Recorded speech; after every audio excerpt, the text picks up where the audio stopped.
គេតោះចឹងដើម្បីអាច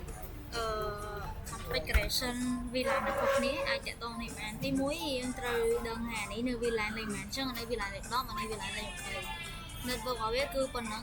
ដូចគ្នា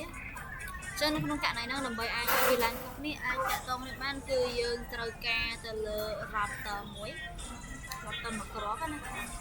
ចឹងទី1គឺចូលទៅលើ switch ហើយយើងមើលអា interface របស់វានេះ file0/0/2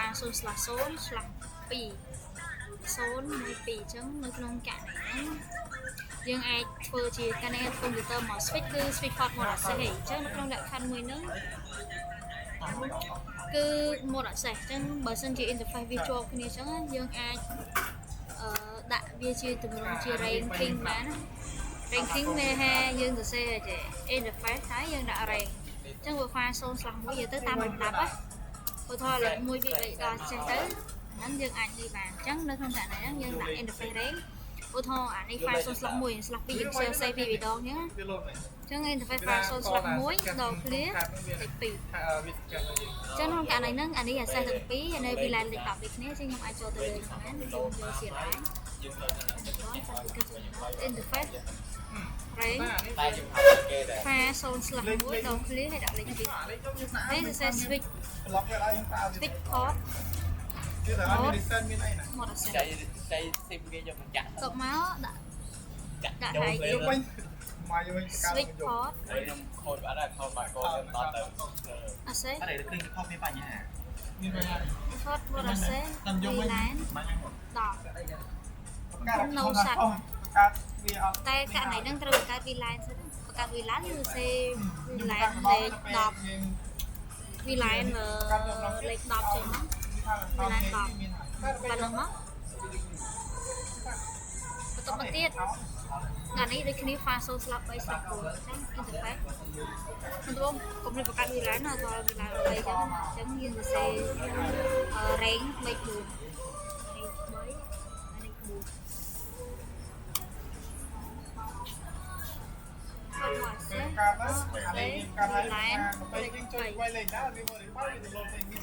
no sat មក អត់កូនណាអត់បានតិចទេ បន្ទាប់មកធ្វើអីទៀតនៅលើនេះពីនេះទៅនេះគឺ mode 5អញ្ចឹង interface file 0/5 interface ដើម្បីមាន file 0/5 នេះយើងសរសេរ switch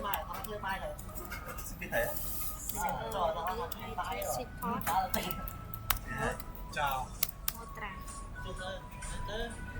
បន្តមកទៀតរឿងបន្តលេខទៅបង្កើត sub interface នៅក្នុងនេះដើម្បីយក default gateway យកបណ្ដានេះ default gateway នៅក្នុងនេះព្រោះអាហ្នឹងវាអត់មាន IP default gateway អញ្ចឹងយើងត្រូវយក IP នៅលើ router ហើយយើងដាក់ឲ្យវាសងតាមអញ្ចឹងករណីហ្នឹងចូលទៅកាន់ router ហើយតមក enable from AC មកបន្តមកទៀតធ្វើមិនទៀតអញ្ចឹងនៅក្នុងករណីហ្នឹងបង្កើត sub interface អញ្ចឹងជាអានេះជា 0/0 ណាតើអត់អញ្ចឹងដើម្បីបង្កើត sub interface បានគឺយើងវាយ interface ជា 0/0 ប៉ុន្តែត្រូវដាក់ចុចអញ្ចឹងមកយើងបង្កើតនៅដាក់សម្រាប់ IP សម្រាប់ VLAN លេខប៉ុន្មានលេខ10នេះដាក់លេខ10មកប៉ុន្តែយើងទៅសេពាក្យថា encapsulation dot type មក dot one q ហើយយើងត្រូវដាក់ VLAN នៅខាងមុខបើសិនជាយើងអត់សរសេរអាហ្នឹងទេយើងអាច assign IP កើតទេដាក់ប៉ុណ្ណឹងមកហើយ IP ADD ធម្មតា192.168ចុច10ចុចនឹង254អញ្ចឹងមក255ចុច255សូនទៅអាមួយទៀតដូចគ្នាអញ្ចឹងមើលអាហ្នឹង VLAN លេខមែនអានេះ VLAN លេខ20អាចចុច20មកបើសិនស្គាល់ចូលជា20ហើយ encapsulation dot one q តែខាងមុខនេះដាក់លេខ VLAN គឺលេខ20អានេះ20អានេះ20ដែរដល់មក IP ADD អញ្ចឹងខ្ញុំដូរនេះដាក់លេខខ្ញុំលេខ20បន្តមកយើងត្រូវបើក interface យើងចូល key 0/0 ត្រូវ no sat វាដើម្បីឲ្យវាបើក port ទាំងអស់ជាយើងពុកចោលតែ អញ្ចឹងក្នុងករណីហ្នឹង